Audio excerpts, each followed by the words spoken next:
দেখো ক্রোমোজোম কি জিনিস বা এর আগে অব্দি জেনেটিক্স এর চ্যাপ্টারটাও যখন পড়েছি আমরা বেশ বিখ্যাত কিছু সায়েন্টিস্ট লাইক মেন্ডেল, যিনি আমাদের জেনেটিক্স সম্বন্ধে ফোরফাদার বলা হয়, মেন্ডেলকে প্রথম এই ধারণাটা উনি দেন। এছাড়াও সুটন অ্যান্ড বোভেরি, তিনি কি ধারণা দেন যে ক্রোমোজোম আর জিন প্যারালাল কনসেপ্ট, বা ঘুরিয়ে বলতে পারো যে ক্রোমোজোমের ওপরেই জিন থাকে, এর ধারণাটা কাছাকাছি দেয়। আরো অনেক শেষ করে সিলেবাসে পড়েছি, আরো কিছু ডিটেলস আছে বইতে দেওয়া আছে, ওটা পড়বে। টিএইচ মর্গ্যান ক্রোমোজোমের ওপর জিন কাছে থাকে না দূরে থাকে, কাছে থাকলে কি হয়, দূরে থাকলে কি হয়, ক্রসিং ওভার, লিঙ্কেজ, বা এনার স্টুডভ্যান্ট, ইনি জিনের গ্যাপ গুলো, ডিস্টেন্স গুলো বের করার পদ্ধতি শেখান। তো এনাদের বেশ কিছু পড়াশোনা, আরো কিছু কন্ট্রিবিউশন আছে অন্যান্য বিজ্ঞানীর, সেগুলোর থেকে এটা তো বুঝতে পারি যে genes are located on chromosomes, এটা আমরা শিওর। বাট এটা কি sure what is gene or what is its biochemical composition, মানে whether it is made up of DNA or RNA or protein, কি দিয়ে তৈরি, জিন কি দিয়ে তৈরি, এটা তখনও জানা ছিল না। কত সাল অবধি? এত সাল অবধি জানা ছিল না, কারণ এনাদের ডিসকভারি গুলো বেশ বেশ অনেক অনেক পুরনো, এবং সেই সময়ে 1920-র আশেপাশে এটা তো জানতো সব বিজ্ঞানীরাই কম বেশি যে হ্যাঁ ক্রোমোজোমের ওপরেই জিন থাকে, আসলে এই জিনটাই ইনহেরিটেন্সের ইউনিট, এই জিনই ক্যারেক্টার ট্রেটকে বহন করে। কিন্তু এটা জানা ছিল না how or by which type of components DNA or RNA are made up of. Genes are made up of, sorry, whether it is made up of DNA or RNA or protein. এখন তো আমরা জানি, এখন তো আমরা অনেক কিছুই বলতে পারি। হিউম্যানের ক্রোমোজোম ডিএনএ থাকে, ভাইরাসের ক্রোমোজোমে আরএনএ থাকে, এখন তো আমরা বলতে পারি।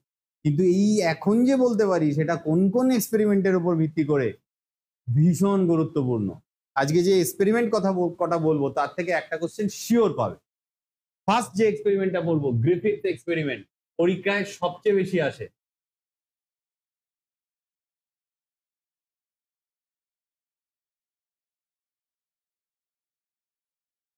প্রথম এক্সপেরিমেন্ট হলো গ্রিফিথের এক্সপেরিমেন্ট, যিনি এনার এক্সপেরিমেন্টকে ট্রান্সফর্মিং প্রিন্সিপাল অফ জেনেটিক মেটেরিয়ালও বলা হয়। খুব বিখ্যাত এক্সপেরিমেন্ট, এনার থেকে কোশ্চেন আমাদের আসেই।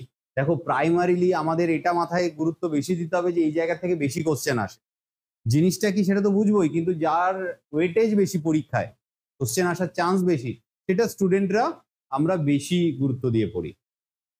গ্রিফিথ কিভাবে ফার্স্ট গেস দিল যে জিন প্রবাবলি ডিএনএ তে তৈরি হতে পারে, চলো সেই এক্সপেরিমেন্টটা জানি। Griffith took a bacteria named Streptococcus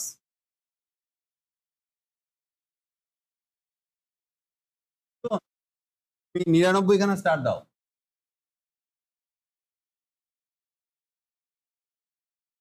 তা উনি এক্সপেরিমেন্টের জন্য কি নিলেন, একটা ব্যাকটেরিয়া নিলেন। এই ব্যাকটেরিয়ার দুটো স্ট্রেন উনি ল্যাবে পেয়েছিলেন। একটা স্ট্রেনের নাম হলো S3 স্ট্রেন, এই স্ট্রেনটার পুরো কথা হলো স্মুথ ভিরুলেন্ট স্ট্রেন। আর একটা স্ট্রেনের নাম হলো R2 স্ট্রেনটার নাম হলো রাফ নন ভিরুলেন্ট। আচ্ছা, ভিরুলেন্ট আর নন ভিরুলেন্ট মানে কেউ জানো? What is the vocabulary meaning of this term? Virulent মানে মারাত্মক, যে ভাইরাস বা ব্যাকটেরিয়া মৃত্যুর কারণ হতে পারে। মানে এই ধরনের smooth variant of streptococcus bacteria, if it any how get enter inside any host body or cell, it may affect and may kill the cell. এবারে উনি এক্সপেরিমেন্টের 4টে কন্ডিশন সেট করলেন, 1 নম্বর, 2 নম্বর, 3 নম্বর। এটাও অনেক ফাইন্ডিংস করে পেয়েছিলেন, আমরা যতটা সহজে পেয়ে যাচ্ছি ব্যাপারটা অতটা সহজ ওনার পক্ষে প্রথমে ছিল। প্রথম কেসে উনি S3 স্ট্রেনটা ইনজেকশনের মাধ্যমে কার মধ্যে ঢোকালেন না, একটা এক্সপেরিমেন্টাল অর্গানিজমের মধ্যে। ইনজেকশন দিয়ে ঢোকালেন এবং দেখা গেল অর্গানিজমটা ফিনিশ। 2 নম্বর ঘটনা উইথ R2 স্ট্রেন। R2 স্ট্রেনটা উনি ঢোকালেন একই এক্সপেরিমেন্টাল অর্গানিজমে এবং দেখছে মরলো না। এখানে লেখাই আছে নন ভিরুলেন্ট, হালকা কাশি ফাশি হবে, ঠান্ডা লাগবে, কিন্তু বেঁচে যাবে, মরবে না। তো নিউমোনিয়া হবে, তাই তো? নিশ্চয়ই এই ব্যাকটেরিয়াটা ঢুকিয়ে কেউ অন্য রোগে মারা যাবে না, সে ঠান্ডা লেগে যাবে। দাঁড়াও, এটা একটু লিখে নি, তারপর নিশ্চয়ই করবে। আচ্ছা, পরের ঘটনা, এই S3 এই ব্যাকটেরিয়া স্ট্রেনটাকে হিট দিয়ে মেরে ফেললো, হিট কিল্ড S3। মেরে ফেলার পর এটাকে ইনজেকশনের মাধ্যমে এক্সপেরিমেন্টাল অর্গানিজমে ঢোকালো এবং দেখলো এটাও মরলো না, নট ডাই লেখো। মারলো S3, যেটা আগের বার ঢুকিয়েছিল নর্মাল অবস্থায় মরে গেছে। একে এবার আগুন দিয়ে হোক বা গরম জলে হোক মেরে তারপরে ইনজেকশন দিয়ে ঢোকালো, মাইসটা যথারীতি মরলো না। তার মানে বোঝা যাচ্ছে যে এর ভিরুলেন্ট ফিচারটা কেটে গেছে, এ আর মৃত্যুর কারণ হয়নি। এইবার এই একই হিট কিল্ড, এখানে টুইস্টটা দেখো, হিট কিল্ড S3, এই এক্সপেরিমেন্টটা করে ওনার মাথা ঘুরে গেল। এর রিজন কি? এটার সাথে যেই মাত্র নর্মাল R2টাকে মিশিয়ে দিল এবং এই সলিউশনটাকে এবার ওই মাইসটাতে ঢোকালো, তখন মাইসটা মরে গেল। এইবার বলো কারণ কি? ভালো করে বোঝো। তোমার নেগেটিভ নেগেটিভ পজিটিভ হয়ে গেল, এরকম ঘটনা নয়, ব্যাপারটা এতটা ইজি না। R2তে মরছে না, নট ডাই। হিট কিল্ডেও মরছে না, নট ডাই। এই দুটোকে মিশিয়ে দিলে মরলো কেন? বারংবার উনি করেছেন এটা। প্রথমবার একবার হলে ভাববে ও মাইসটা মরতোই, এটা না খেলে অন্য কিছু খেলে মরতো। তুমি একবার করলে এটা নয় তোমার সিদ্ধান্ত হয়, 200 বার করো, 200 বারই একই রেজাল্ট। উনি তখন এটাতে পারপ্লেক্সড হয়ে গেলেন, what might be the reason. তখন উনি একটা ডিডাকশনে আসলেন। উনি এরকম ভাবে কনক্লুশন করলেন, কনক্লুশনটায় মেবি কথাটা ইউজ করেছিলেন, উনি কনফার্ম ছিলেন না, মেবি কথাটা ইউজ হয়েছিল, খুব জরুরি কথা। Maybe the DNA of heat is not getting entirely destroyed. It may be the cell is getting entirely destroyed, but the DNA is still alive. And if it is being mixed with any other strain prior to make entry inside the host cell, you need to memorize one thing.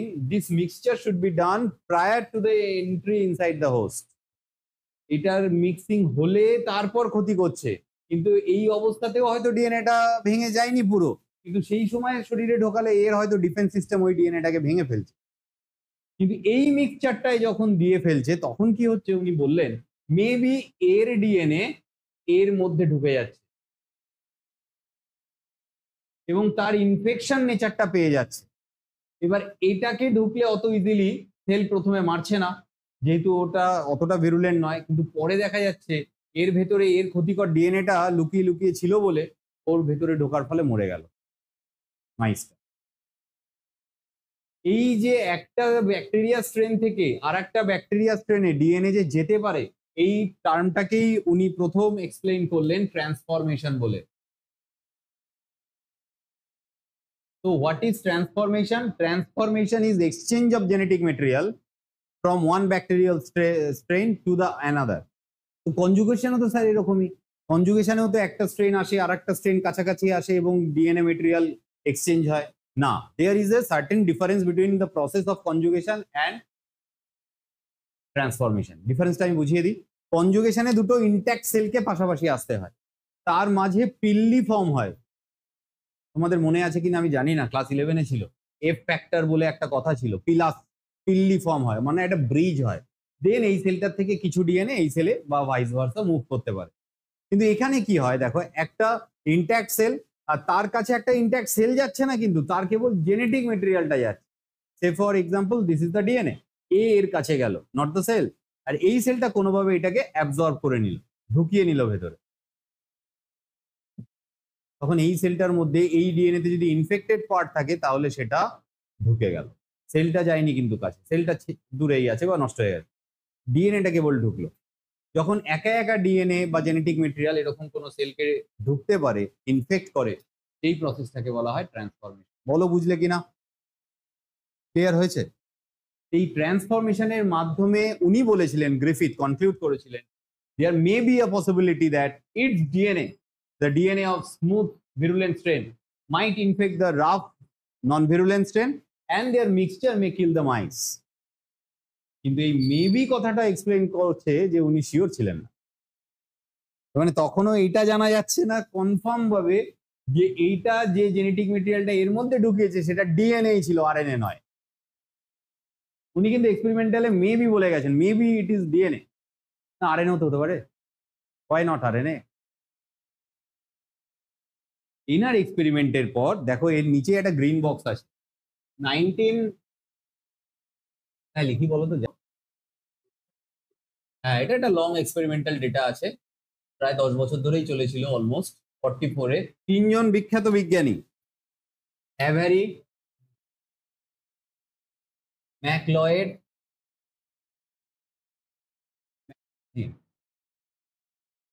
এই তিনজন বিজ্ঞানী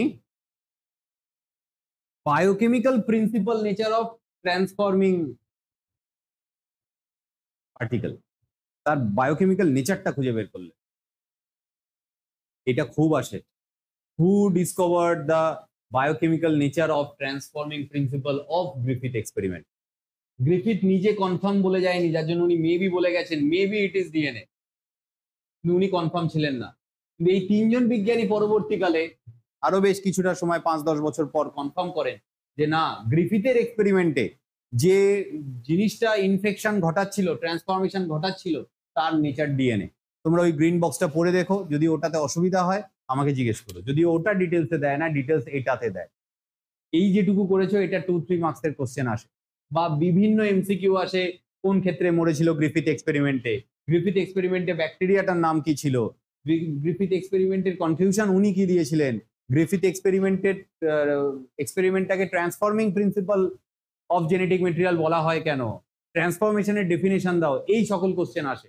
তো Griffith থেকে question আসবেই confirm, পরীক্ষার question খুলে Griffith খুঁজতে থেকো, এটা 1-2-3 মার্কসের কোশ্চেন থাকবেই এখান থেকে, মিস যায় না, রেয়ারলি 1 বছর 2 বছর মিস যায়।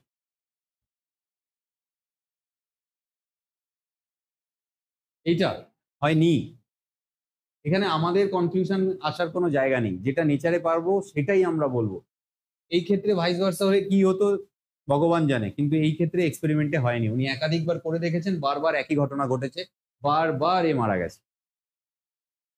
চলো আর একটা এক্সপেরিমেন্ট করি, দেখো একদম শিওর বুঝে যাবে যে হ্যাঁ, জেনেটিক মেটেরিয়াল ডিএনএ অন্তত ম্যাক্সিমাম ক্ষেত্রে, কিছু ক্ষেত্রে এক্সপেরিমেন্টের ক্ষেত্রে, এক্সপেরিমেন্ট নয়, কিছু কিছু আজকের দিনের গবেষণায় বেরিয়েছে যে আরএনএও কারোর কারোর জেনেটিক মেটেরিয়াল হয়।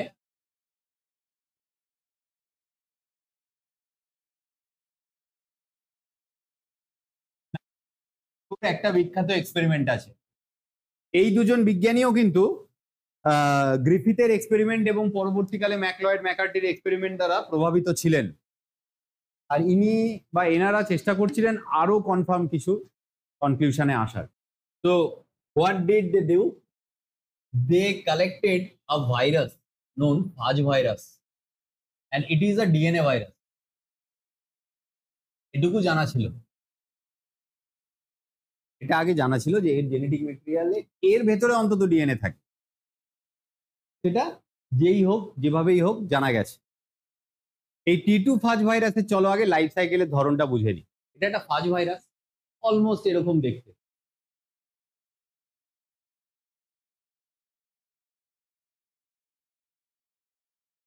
ব্যাকটেরিয়া ফাজ ভাইরাসের কথা পড়েছো, এই গ্রুপটাকে বলা হয় ফাজ ভাইরাস, ল্যামডা ফাজ, টি ফাজ। ব্যাকটেরিয়া ভাইরাসের জায়গাটা পুরো বায়োলজিক্যাল ক্লাসিফিকেশন ক্লাস 11 থেকে, যাই হোক এটা ফাজ ভাইরাস। আচ্ছা, এর লাইফ সাইকেলের প্যাটার্নটা একটু বুঝে নিই, তা না হলে এনাদের এক্সপেরিমেন্টই বুঝবো না। এটা একটা ফাজ ভাইরাস যার ভেতরে ডিএনএ আছে, ধরে নিলাম। এ কি করে দেখো, এই যখন কোনো হোস্ট সেল, ভাইরাস, ধরো একে একটা ব্যাকটেরিয়াকে ইনফেক্ট করছে, তো এ কি করবে, ব্যাকটেরিয়ার সেলটার কাছে যাবে এবং সেলটার বাইরেই বসবে, ভেতরে ঢোকে না। আমরা জানি ভাইরাসগুলো বাইরেই বসে থাকে, এর যে প্রোটিন কোডটা আছে এটা বাইরেই কিন্তু হ্যাং হয়ে থাকে। এই বাইরেরটা কি, এটা তো কোড, এটাকে ক্যাপসিড বলে ভাইরাসের ক্ষেত্রে। সেগুলো মনে আছে না, ওগুলো হিস্ট্রি, ওয়ান্স আপন এ টাইম মনে আছে, ক্যাপসিড। ভাইরাসের কোডকে ক্যাপসিড বলে, এটাকে বলা হয় প্রোটিন কোড। এইটা কিন্তু বাইরেই থেকে যায়। তো এই ভাইরাসটা যখন কোনো সেলকে ইনফেক্ট করে, ও ভেতরে শুধু ডিএনএটাকে ঢোকায়, তারপরে কি করে, উইথ টাইম এই ডিএনএটাই এই সেলটাকে মারার চেষ্টা করে এবং নিজের সংখ্যা বাড়ানোর চেষ্টা করে। তো আরেক ধাপ পরের ছবি আঁকি।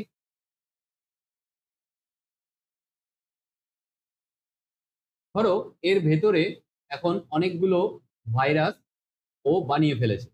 মনে রেখো, এই যে প্রোটিন কোডগুলো আবার ভেতরে এখন আঁকছি, সেটা কিন্তু বাইরের থেকে ঢোকেনি, এটা এ নিজে বানিয়ে নিল। এবার এর পরে কি হবে, এর পরের ধাপে কি হবে, এই ব্যাকটেরিয়াটাকে মেরে এই ভাইরাসগুলো বাইরে বেরিয়ে যাবে এবং আবার আর একটা ফ্রেশ নতুন সেলকে ইনফেক্ট করবে।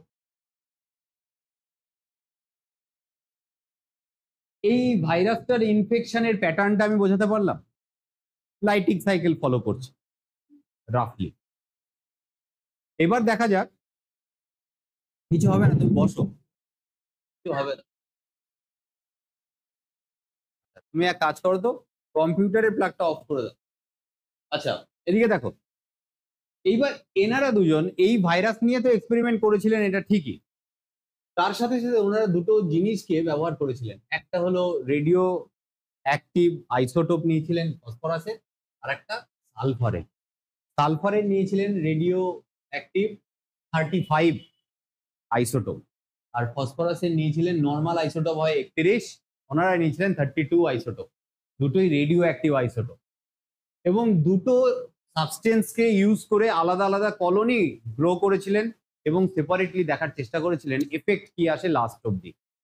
কিভাবে দেখা যাক, ধরা যাক প্রথমে S35-এ কিছুদিন কালচার করেছে।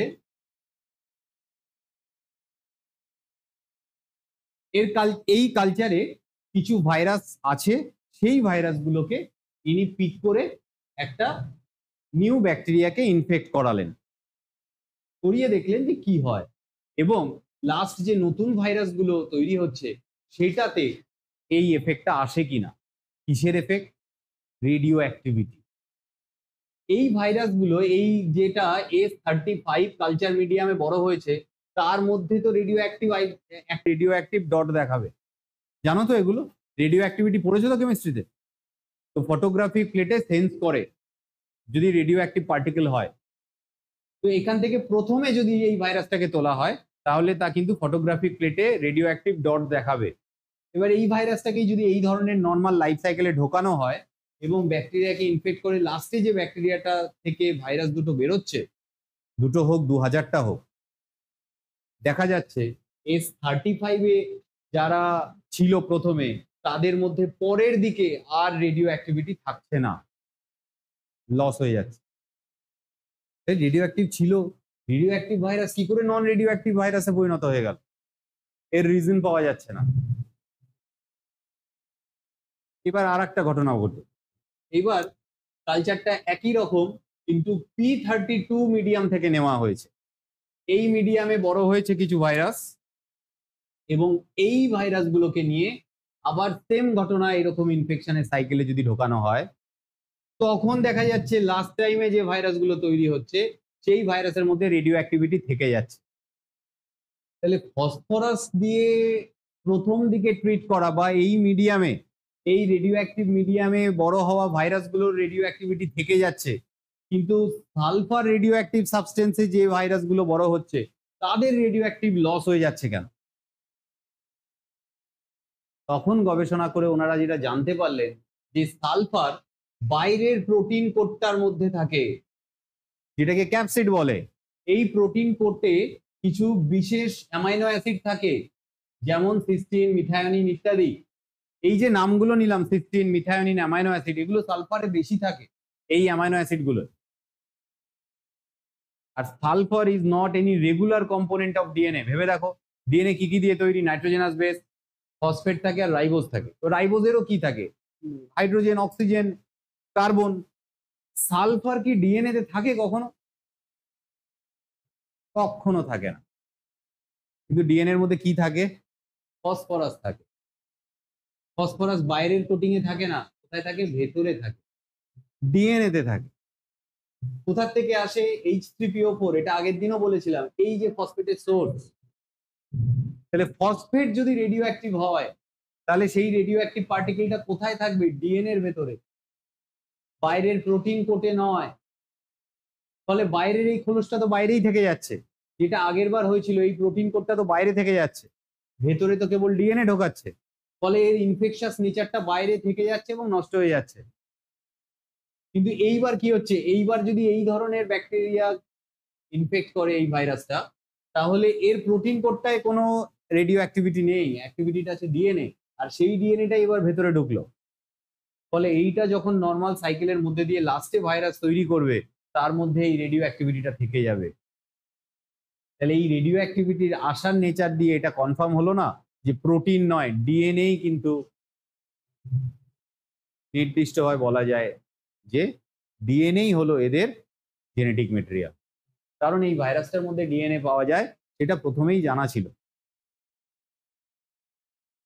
সো গ্রিফিথ কনফার্ম ভাবে না বলে গেলেও অনেকটা পথ দেখিয়েছিলেন। পরে অ্যাভেরি, ম্যাকলয়েড, ম্যাকার্টি এটা প্রুভ করেন ডিএনএ এনজাইমটা দিয়ে যে হ্যাঁ এটা ওই ট্রান্সফর্মিং প্রিন্সিপাল এলিমেন্টটা ছিল মূলত ডিএনএ। আবার তারপরেও আর একটা কনফার্ম এক্সপেরিমেন্ট আসে, হার্সে-চ্যাসে এক্সপেরিমেন্ট 1952, এটাও প্রচুর আসে। যদি গ্রিফিথ না আসে তাহলে এটা আসবে, যেটা কনফার্ম করে যে না প্রোটিন নয়, ডিএনএই হলো সাবস্টেন্স। কারণ ফসফেট ডিএনএ তে থাকে,